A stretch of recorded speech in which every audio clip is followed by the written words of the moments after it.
ऋषिहरूले प्रतिनिधि रूपमा जिज्ञासा गर्न लाग्यो।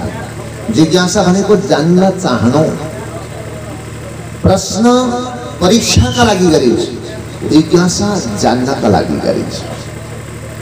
परीक्षामा सोधिएको क्वेशन प्रश्नमा माथि प्रश्न पत्र लेखेको हुन्छ, जिज्ञासा पत्र हुँदैन। जिज्ञासा नजान्ने व्यक्तिले गर्छ, प्रश्न जान्ने व्यक्तिले गर्छ। किनकि परीक्षा कतिको जान्दो रहेछ भनेर परीक्षा जान्नेले गर्छ। एउटा विशेषज्ञले प्रश्न बनाएको हुन्छ, त्यसैले यहाँनेरि सौनकादि ऋषिहरू सोध्नुहुन्छ, हे भगवान, हे सुतजी, त्वया खलु पुराणानि इतिहासानि चानग। तपाईले सम्पूर्ण पुराण इतिहासहरूको अध्ययन गर्नुभएको छ, जान्नुभएको छ, अनुसन्धान गर्नुभएको छ। हामीलाई त्यस्ता आख्यानहरू बताउनुहोस्। यहाँनेरि सौनकादि ऋषिहरूले 6 वटा प्रश्नहरू सोधे। 6 वटा प्रश्नहरू सोध्नुभयो। यो विशेष मानव जीवनका लागि, यो कक्षा 1 पास गर्न, कक्षा 10 पास गर्न, कुनै लेभल तह पार गर्नका लागि होइन, जीवन रूपी पूरा मानव जीवन रूपी तह पार गर्ने अचूक कड़ीका रूपमा 6 वटा प्रश्नहरू सोध्नुभयो। यी प्रश्नहरू के हुन्? किम श्रेय शास्त्र सारक स्वावतार प्रयोजनम किम कर्म केवतारस्य धर्मकम शरणंगता। एक अध्याय भरि सोधिएको छ 6 वटा प्रश्न। ओम साम एकांतत श्रेयस तन्न संसितुमर्हसि। संसारमा मान्छेको कल्याण के गर्दा हुन्छ? मानव मात्रको कल्याण के गर्दा हुन्छ? कल्याण भनेको हित। धेरै सम्पत्ति कमाउँदा हुन्छ कि अन्याय अत्याचार गर्दा हुन्छ कि भ्रष्टाचार गरेपछि कल्याण हुने हो कि शक्ति छ भनेर शक्ति नहुने निरीह प्राणीहरूलाई हेप्दाखेरि हत्या हिंसा गर्दा कल्याण हुने हो कि अरू नै कुनै विधि विधान छ कि ती अघि भनिएका कुराहरूलाई छोड्दा कल्याण हुने हो कि मान्छेको कल्याण के गर्दा हुन्छ? ल हेर्नुहोस्, यो त तपाईँ म ब्रह्माण्डको हरेक मान्छेलाई चाहिएको छ। कल्याण भनेको सुख, शान्ति, हृदयमा शान्ति, शरीरमा सुख, व्यवहारमा सुख, विचारमा पवित्रता। किम श्रेय शास्त्र सारकः। अनि मलाई यो कुरा बताइदिनुहोस्, सौनकादि ऋषिहरू भन्नुहुन्छ, के बताइदिनुहोस् भने शास्त्रहरूको सार निष्कर्ष के हो? किन सार सोधेको? सबै शास्त्रै सुन्नु नि भन्दाखेरि के भन्नुहुन्छ? बहूनि शास्त्राणि अनंत विद्या अल्पस्य कालो बहुवीनता च। शास्त्र कति हो कति छन्? हाम्रो मान्छेको आयु 100 वर्ष, त्यो भनेको 36,500 दिन हो। आजको त्यो 36,500 दिनमा एक दिन महत्त्वपूर्ण तरिकाले हामी बिताउन जाँदैछौँ। कति दिन चिप्लिएर गए, एक दिन पनि सञ्चित हुँदैन।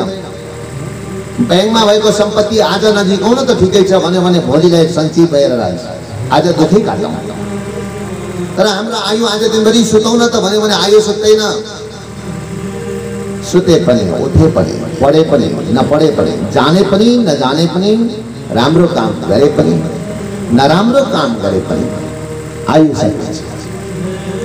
आयुर्याति प्रतिदिनम भिण्ड भाण्डात्मयो यथा। माटाको चर्किएको घडामा पानी भरेर छोड्यो भने सजन पानी रसाएको देखिन्छ पहिले, तर कतिखेर माटाको घडा सुक्यो थाहा पाइँदैन। किन भन्दा निरन्तर रसाइरहन्छ नि। त्यसरी नै हाम्रो जीवनको आयु निरन्तर रसाइरहने भएकाले गर्दा बुवा आमालाई सोध्नु हो भने अहिले जस्तो लाग्छ नानी भन्नुहुन्छ सज्जन। त्यसले गर्दाखेरि के भन्नुहुन्छ? धेरै छोटो आयु छ। अनन्त बहुनी शास्त्राणि, कति हो कति शास्त्र छन्। अनंत विद्या, विद्या त कति हो कति गणनै गर्न सकिँदैन।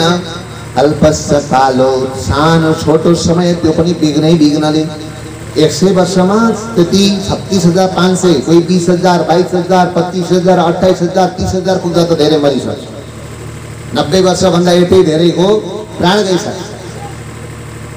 अब रह्यो के भन्नुहुन्छ, अल्पस्य कालः, समय छोटो छ, ग्रन्थ धेरै छन्, त्यहाँबाट खोजेर झिक्न कठिन छ। रुवाको पर्वतमा हराएको एउटा सानो मणि खोज्नु पर्यो भने कहाँ खोज्नु? मणि पनि रुवा जस्तै बनिसकेको हुन्छ जल्दी। त्यसले गर्दा शौनकादि ऋषिले यति चङ्ख तरिकाले सोध्नुहुन्छ, शास्त्रहरूको सार के हो, सार बताइदिनुहोस्। धेरै हामी सुन्दैनौँ। शास्त्र सारक। अर्को दोस्रो प्रश्न हो, शास्त्रको सार बताइदिनुहोस्। स्वावतार प्रयोजनम, भगवानको अवतारको प्रयोजन के हो? भगवान किन अवतार लिनुहुन्छ? ऊ सबैतिर व्यापक छ, ईश्वर जताततै छ भने त्यो ईश्वरले अवतार किन लिने? ऊ छँदैछ नि सबैतिर। अनि ती अवतार लिएका कथाहरू सुनिन्छ। भगवानले अर्को प्रश्न भन्नुहुन्छ, चौथो प्रश्न, के कति अवतारहरू भगवानले लिनुभएको छ? के अवतारस किम कर्म, अनि मान्छेले गर्नुपर्ने कर्म के हो, कस्तो कर्म गर्नुपर्छ? धर्मकम शरणङ्गत, भगवानले कृष्ण अवतार लिनुभयो। त्यो अवतार लिएपछि भगवान हुन्जेल त धर्मको संस्थापन गर्नुभयो, धर्म संस्थापनार्थाय। भगवानले धर्मको पुनरुत्थान पनि गर्नुभयो, वैदिक सनातन धर्मको। भगवान गएपछि धर्म कसको शरणमा गयो? यी 6वटा प्रश्नको उत्तर बताइदिनुहोस्। अवश्य भागवतमा अनौठो विषय यस्तो छ, यिनी 6वटा प्रश्नको उत्तर दिँदा दिँदै भागवत 18,000 पद्यहरू सबै सकिन्छ। भागवतको पृष्ठभूमि यति नै, कल्याणको विश्लेषण गरिएको छ। मानवको कल्याण के गर्दा हुन्छ, शास्त्रको निचोड के हो, भगवानको अवतार किन, त्यहाँ कैयौँ अवतार गणना गरेर सुनाइएको छ। एउटा अवतार भगवानको कृष्ण अवतार त सबै व्याख्या गरिएको छ। कर्म के हो, एकादश स्कन्धमा कर्म, व्यवहारिक कर्म, कर्म पञ्चाध्यायीमा 7म स्कन्धमा, अनि एकादश स्कन्धमा मोक्षको कर्म, मोक्षमूलक कर्म। यसरी भागवतका 6वटा प्रश्नको उत्तर दिँदा दिँदै सकिएको छ। यस्ता सबैलाई काम लाग्ने प्रश्न सोधेपछि हेर्नुहोस्, अर्को भागवतको विशेषता हो, यो प्रश्न आजभन्दा हजारौं वर्ष अगाडिको मान्छेलाई चाहिएको थियो। अहिले हामीलाई टेक्नोलोजीको विकास भएको समय भन्छौँ, ब्रह्माण्ड कहाँदेखि कहाँ पुग्यो भन्छौँ, कहीँ पुगेको छैन, जहाँ थियो त्यही छ। सोच विचार, सामान्य व्यवहार सहजीकरण भयो। अब हजारौं वर्ष पछाडिका व्यक्तिले पनि खोज्दै हिँड्यो। त्यो खोज्न भागवत नै आउनुपर्छ। यसपछि शुद्धजी आफ्ना गुरुलाई ध्यान गर्नुहुन्छ, नमन गर्नुहुन्छ। त्यसपछि नरनारायण भगवानलाई नमन गर्नुहुन्छ र यसपछि भन्नुहुन्छ, ए ऋषि हो, साह्रै राम्रो कुरा सोध्नुभयो। यस्तो कुरा त आजसम्म कसैले सोध्नु भएको थिएन। किनकि राम्रो कुरा सोध्यो भने त्यो भन्ने अवसर प्राप्त हुन्छ। हेर्नुहोस् त, अर्जुन महाराजलेश्वर धामले पुराणको आयोजना गर्यो। यसले सौभाग्य कसलाई कसलाई मिल्यो? मलाई मिल्यो, तपाईँलाई मिल्यो, अरू कसैलाई मिल्यो। नचाहेर पसलमा बसेका व्यक्तिले पनि सुनिरहनु भएको छ बजार। नचाहँदा नचाहँदै पनि सुन्ने सौभाग्य मिलिरहेको छ। तर व्यक्ति त्यस्तो नचाहने त कोही पनि हुँदैन। यस्तो धार्मिक स्थलको वरिपरिको व्यक्ति कतिखेर चाहिँ चाहँदैन भन्दाखेरि, जो व्यक्ति पसलमा बस्नु भएको छ, छेउमा हरन लागेको छ, कस्टमर आयो भने एकछिन चाहिँ घटाइदियो हुन्थ्यो जस्तो लाग्छ। किन व्यवसाय ढुकेकै त्यतिका लागि, कोही आउला कि भनेर। तर एकछिन पछाडि फेरि आनन्द आइराखेको हुन्छ। सज्जन के भन्नुहुन्छ, साह्रै राम्रो कुरा सुन्नु। किनभने मैले पनि भन्ने सौभाग्य पाउने भए।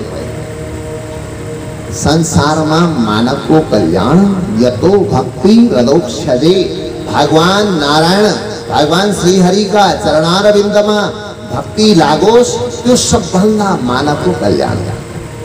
भगवत भक्ति प्राप्त भनेपछि भागवत भक्ति कस्तो खालको भक्ति भन्दा भक्तिका 2 विशेषण भन्नुहुन्छ। भक्ति त चोरले पनि गर्छ, फटाले पनि गर्छ, लुट्ने भ्रष्टाचारी अन्याय अत्याचारीले पनि गर्छ। मन्दिरमा आउँदा यसो शिर झुकाउँछ भन्दा भगवानसँग भक्ति सबैले गर्छन्। तर सबैले गर्ने सामान्य भक्ति होइन। अहेतुक्य प्रतिहता ययात्मा संप्रसीदति। अहेतुकी भक्ति, अहेतुकी भनेको हेतु बिगरको भक्ति। हेतु भनेको के हो भने कारण। अकारण भक्ति, कारणवश हामी भगवानको शरणमा जान्छौँ। कहिल्यै भगवानलाई नसम्झने व्यक्ति, भगवानको सेवा नगर्ने व्यक्ति अलिक दिन दशा बिग्रियो। ज्योतिषी गुरु कहाँ जाँदाखेरि ल तपाईँलाई त शनिले खप्लक्कै सकेछ, शनि सङ्कट तपाईँका टाउकामाथि मडारिँदैछ है, अझै पो सङ्कट आउला जस्तो छ। ज्योतिषी गुरुले भनिदिनुहुन्छ अब के गर्नुपर्छ त गुरु, लु भनिदिनुहोस् त भनेपछि त्यो आत्तिएर जानुहोस् जानुहोस् गएर जलेश्वर धाममा पानी चढाउनुहोस्, ढोग्नुहोस्, शनि महाकाल शनि मृत्युञ्जय त्यहाँ गुरुहरूलाई पाठ गराउँ। अब भोलि हस्याङ फस्याङ व्यक्ति मन्दिरमा आयो। केका लागि आएको मन्दिरमा भगवानको भक्तिले होइन, होइन डरले डरले के को डर, उहाँ व्यवहार चौपट भएको छ, त्यो चौपट भएको भए बनिन्छ कि भनेर जलेश्वर बाबाको दर्शनमा हो र होइन। होइन ज्योतिषी गुरुले भन्नुभएको छ पछि निको भएन, आफ्नो व्यवहार सुध्रिएन भने ज्योतिषी गुरुसँग यी ज्योतिषीहरू पनि गफाडी हुँदो रहेछ, मान्नै छोड्नुहुन्छ। त्यो चाहिँ हेतुसँगको भक्ति। हामी अलिकति अक्षता 2-4 थोका फुल यसो 5-10 रुपियाँ भेटी एउटा थालीमा सजाएर आयौँ भने त्यस दिन मन्दिरमा के गर्छ, भगवानको पूजन योजन गरिसकेर हामी हजारौँ करोडौँ चिज माग्छौँ। मेरो छोरो पनि राम्रो होस्, छोरी पनि राम्रो होस्, यो पनि होस्, ऊ पनि होस्। ढोग्न थालेको त्यो अरूले ढोग्ने ठाउँमै पाउँदैन। आधी घन्टा भइसक्यो, बाला चतुर्दशीको दिन अब आउँदैछ ढोग्ने। त्यो चाहिँ के भक्ति गरे हो भन्दा होइन, मागेको मागेको त्यो पनि भक्ति त हो, तर त्यो सामान्य भक्ति हो। कस्तो भक्ति त अहेतुकी भनेको केही नमाग्ने। ए प्रभु जे प्रारब्ध लिएर आएको छु त्यही दिनुहोस्, जाई विधि राखे राम ताई विधि रहिए। ईश्वरले जे दिन्छ, जे पाइन्छ त्यसलाई सहर्ष स्वीकार गरेर भगवत भक्ति गर्नु। मीराको जस्तो भक्ति, जङ्गलमा भए पनि भक्ति, महलमा भए पनि भक्ति, अभावमा भए पनि भक्ति, तनावमा भए पनि भक्ति। सरदासजीको जस्तो भक्ति अप्रतिहता, कुनै पनि वरदानले नसकिएको भक्ति, भगवत भक्ति प्राप्त गर्नु त्यो सबभन्दा ठुलो मानव जीवनको कल्याण। के भन्नुहुन्छ, जसरी यज्ञ अनुष्ठान त गर्यो, ठुल्ठुलो अनुष्ठान गर्यो, धेरैजनालाई निमन्त्रणा गर्यो। हामी के भन्छौँ, कसैले घरमा घरभित्रै पुराण लगायो भने त कोठे पुराण, सानो पुराण लगाएको भनेर भन्छ। 5000 निमन्त्रणा कार्ड बाटाभरि छर्यो भने आम्माम्माम्माम्मा कत्रो पुराण लगाएको। खाने पनि अलिकति बाहिर ठुलो चौरमै खानेकुरा बनाओस्, पण्डाल ठुलो लगाओस्। यिनको जत्रो पुराण त देखेकै थिएन भन्छौँ हामी। तर सज्जन, वास्तवमा पण्डालसँग पुराणको मतलब हुँदैन। यो त हामीले बस्न सहज बनाएको। कोठामा लगाए पनि त्यही हो, बिहान उठेर आफूले पाठ गरे पनि त्यही हो। भगवानका चरणमा भक्ति जागेन भने जति खर्च गरे पनि प्रयोजन हुँदैन। एउटा दृष्टान्त भन्दा, छोरीको विवाह गर्नु छ, विवाह भयो कुटुम्बसँग। विवाहमा छोरीलाई करोडौँको दाइजो दिए बाबामा, सम्पत्ति थियो। एउटा शनिश्चरी चोकको घर पास गरिदिनु भयो, अरू सम्पदा दिनुभयो। पल्लो घरमा अर्को घरमा पनि त्यसै त्यही साइजमा विवाह भयो। बिचरा केही थिएन, सामान्य विवाह गरे। जसले धेरै दाइजो दिए, डङ्का फिटाए, कार्ड दामी छापे, बाटाभरि छरिदिए, मैतालु आउँदा छोरी जाने बेला भयो, भित्र घरभित्र बसेर आमाको पछ्यौरी पक्रिएर सुक रुन थाले। मेरो निर्वाह त्यो घरमा हुँदैन, म जान्दिनँ।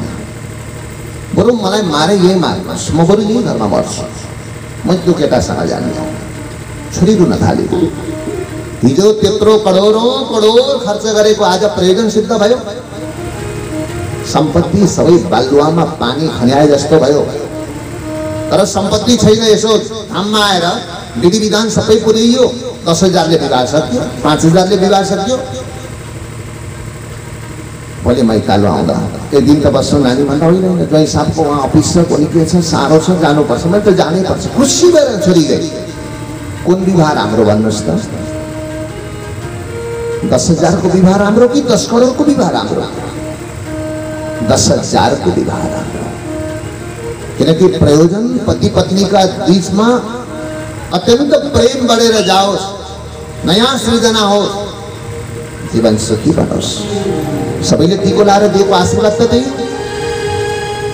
त्यसले गर्दा सज्जन ठुलो यज्ञ त गर्यो तर भगवानका चरणमा भक्ति जागेर, जसरी छोरीको ज्वाइँसँग प्रेम जागृत नभए जस्तो कुनै व्यक्तिले यज्ञ त गर्यो, यज्ञ सकिएको दिन थाकियो पो भनेर चाहिँ हत्या गर्न थाल्यो। तीर्थ गरेर आएर कति भोज गर्नेवाला ठुल्ठुला हत्याहरू गर्नेवाला व्यक्तिहरू कति समाजमा गालुवामा पानी खाने आयो त्यस्तो भक्ति। नोत्पादयेत् यदि रतिं श्रम एव हि केवलम्, नोत्पादयेत् यदि रतिं श्रम एव हि केवलम्। भगवान का चरण में भक्ति जागेन भने जीवन भर भक्त बनेको सबै श्रम हो। त्यसले गर्दा पुराण आफैले आयोजना गरिराख्नुपर्छ भन्ने छैन। यी धाममा आएर बस्दा बस्दै भक्ति जाग्यो बस भयो।